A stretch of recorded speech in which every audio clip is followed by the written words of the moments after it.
or directly tomorrow. I also want to just put out...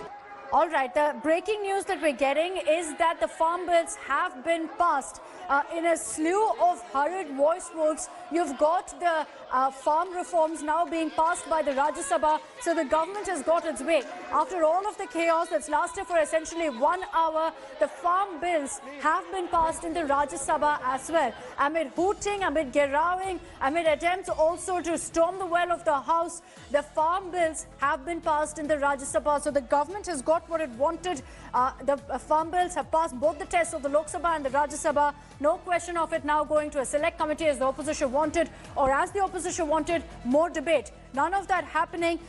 In fact, it was extended, the Rajya Sabha session, which is supposed to end at 1 p.m., extended by an hour. It was briefly adjourned for about 10 minutes. And now, after having a series of voice votes, the deputy chairman leading the proceedings there, the farm bills have now been passed in the Rajya Sabha. So that's the breaking update, Rahul. Rajya Sabha has now been adjourned. The government has got what it wanted. It's passed the Rajya Sabha now, the two farm bills.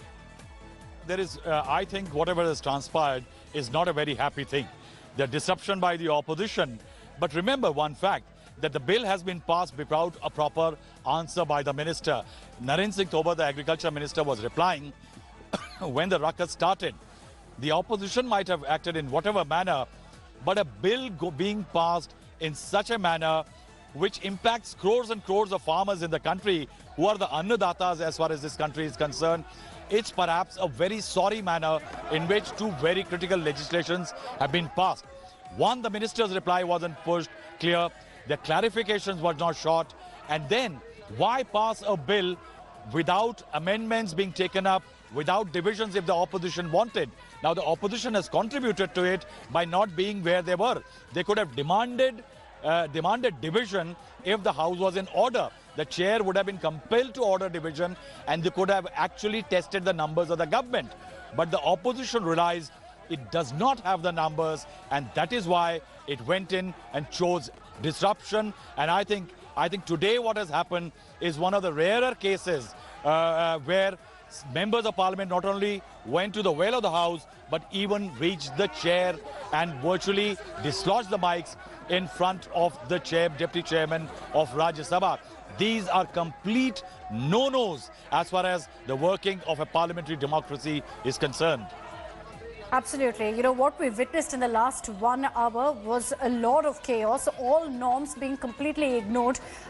Clearly, the rules state right now that you cannot gather in the well of the House. This kind of pandemonium is simply not allowed. All of that was ignored by the opposition. They stormed the well of the House, created a lot of ruckus, and for what? At the end of the day now, the farm bills have been passed in the Rajya Sabha. And now we understand it's been directly adjourned. The Rajya Sabha has been adjourned till tomorrow. So that's the end of the Rajya Sabha session for today. Extended roughly by an hour, 10 minutes briefly. It was adjourned in between because of the kind of chaos and the pandemonium that we witnessed. I just also want to put out a quick correction from what Paulomi told us. I was saying earlier that it was a draft of the farm bill that you saw Derek O'Brien tearing up. It wasn't a draft of the farm bills, but the book of rules that's placed in the Rajya Sabha, which Derek O'Brien took and tore up in front of the deputy chair. So that's a quick correction for our viewers. But the big headline for the moment is that the two farm bills have passed the Rajya Sabha test. After extending it briefly, the session being extended by about 45 to 50 minutes, you've got the bills being passed in a quick voice vote.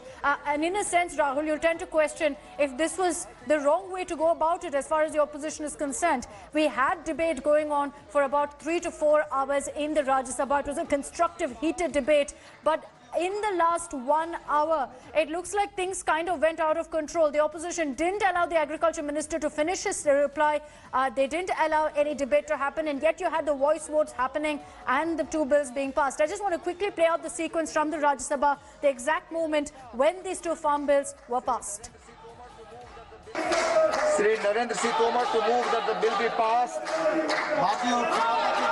Motion moved that the bill be passed. The question is that the bill be passed. Those in favor will please raise their hands and say aye. Those against will please raise their hands and say no. I think the ayes have it, the ayes have it, the ayes have it. The bill is passed. The bill is passed. So that is the moment when the Deputy Chair, Harivansh Prasad, actually announced that the bill has been passed. It took about 10 to 15 minutes for all of the voting to happen on the amendments and whatnot. And in a matter of 10 minutes, quick voice votes were conducted and this happened. The bills have been passed.